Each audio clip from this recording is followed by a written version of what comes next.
hinahabol mo pa rin kahit hindi ka kayang mahalin.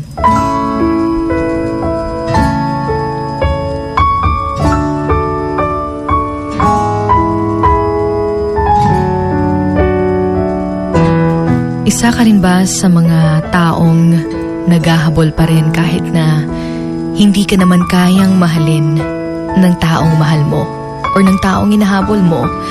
Usahay lisod kayo for us tungod kay we love that person and we thought na ganun din yung nararamdaman niya para sa atin. Kaya naman hinahabol pa rin natin, nagbibeg pa rin tayo for someone kahit na tayo naman yung nahihirapan. Kahit na makita bitaw nato nga dili gid kita ang gusto, still hinahabol pa rin natin sila because nagbabakasakali tayo na mahalin din tayo, nagbabakasakali tayo nga pilion sabta sa dinami-rami ng tao sa mundo. Of course, naghahangad din na tayo sana'y piliin niya. Pero minsan talagang mahirap. Lisod kahin nang magukod gihapon ka sa tawo nga wa nakagusto sa imuha. Tungod kay siya, happy na siya being with another person, being with other people. Tungod kay iyahang nakita siguro nga dito siya mas malipayon. Dito niya nakita ang love nga iyahang ginapangita. Nga siguro makaingon ta nga wala nato mahatag sa iyaha. That's why sometimes we really tend to question ourselves if ano ba yung kulang sa mga naggawa natin at bakit hindi tayo kayang mahalin ng taong mahal natin. Marami sa atin yung naghahabol, marami pa rin sa atin yung kanabitang kabalukang dili ikaw pero ginagukod gihapon nimo siya. Yung kahit alam mo na may gusto siyang iba, still siya pa rin yung hinahanap-hanap mo.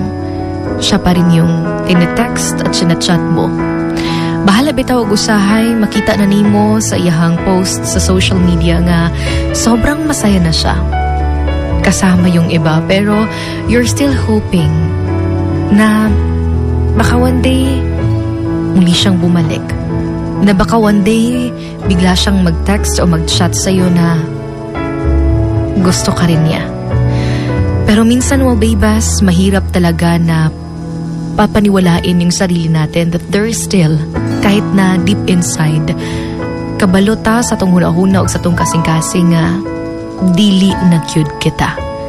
Kaya minsan, we just really need to accept it. Acceptance is very important. Dawato na lang gayud nato nga dili kita ang iyang nauyunan. And I think that's totally fine. Usahay or siguro sa sinugdanan sakit magyudawaton tungod kay tanan-tanan imo kung gi-invest for that person. But eventually, after you accept it, after you surrender everything, that's the time that you're going to realize nga wala man daig ka giinusara in everything na ginagawa mo. You're not fighting alone because you have him. At the same time, dili nimo kailangan nga kadabitang huna-hunaon na hindi ka na kamahal-mahal dahil hindi ka pinili. Sometimes, all we really need is again acceptance. Ang pagdawat sa situation ug ang pagdawat sa tong kaugalingon. Na if feeling nimo na reject ka ani nga tawo, take it as a positive for you. Nga, ingon pa sila, it's not actually rejection, but a redirection. That there is someone better na nakatadhana for you. There is something better na talagang nag-iintay para sa'yo.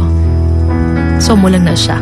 Acceptance and waiting for the perfect time. At wag mo nang habulin because kapag patuloy mong hinahabol yung isang tao, talagang masasaktan ka lang.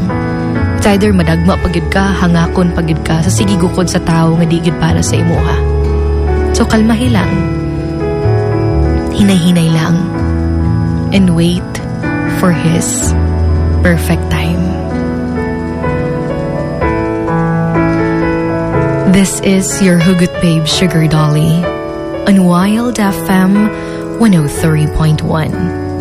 And this is Emotions going wild. Emotions going wild. Wild FM. Emotions going wild. Wild FM.